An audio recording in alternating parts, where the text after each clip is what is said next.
নমস্কার।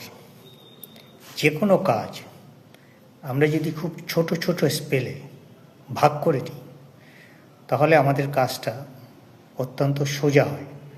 কিন্তু আমরা সবসময় ভাবি বড় কিছু করব, ছোট কিছু করব না। কিন্তু ছোট থেকে শুরু না করলে অধিকাংশ কাজেই মানুষ ব্যর্থ হয়। একবার এক রাজা, একটা ছোট্ট গল্প আর কি, তিনি ঘোষণা করলেন যে একটা পূর্ণবয়স্ক গরু যে কাঁধে করে নিয়ে হাঁটতে পারবে কিছু সময়, তাকে অনেক পুরস্কার দেওয়া হবে।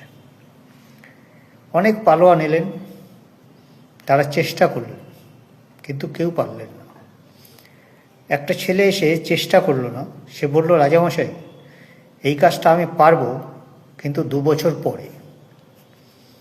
যখন কেউ পারেনি, রাজামশাই আবার একটা ঘোষণা করলেন যে 2 বছর পরে আবার এই একই পরীক্ষা হবে এবং যে পারবে তাকে অনেক স্বর্ণমুদ্রা দেওয়া হবে, পুরস্কৃত করা হবে।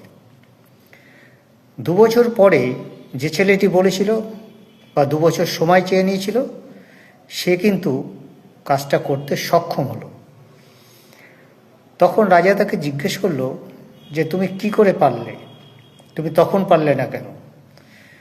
তখন ছেলেটি বলল, আমি বাড়ি গিয়ে একটা বাছুর কিনি, তারপর প্রতিদিন সেই বাছুরটাকে আমি ঘাড়ে করে মাঠে ঘুরতাম কিছু সময়, এবং একদিনও আমি বাদ দিইনি। এই বাছুরটা আস্তে আস্তে আস্তে আস্তে বড় হয়, একটু একটু করে ওয়েট বাড়ে, আর আমি একটু একটু করে ওকে কাঁধে নিতে সক্ষম হই। এবং আমার এই অভ্যাস আজকে ওকে কাঁধে নেওয়া আমার কাছে নর্মাল হয়ে গেছে। অর্থাৎ সে এই 2 বছর বসে অভ্যাসটা করেছে, ছোট বাছুরটাকে বড় হয়েছে, প্রতিদিন সে কাঁধে নিয়ে ঘুরেছে, যার জন্য সে আজকে সফল হয়েছে।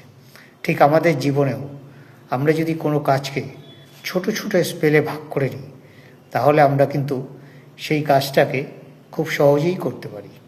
সবাই ভালো থাকবেন। যদি ভালো লাগে লাইক করবেন, কমেন্ট করবেন, শেয়ার করবেন। নমস্কার।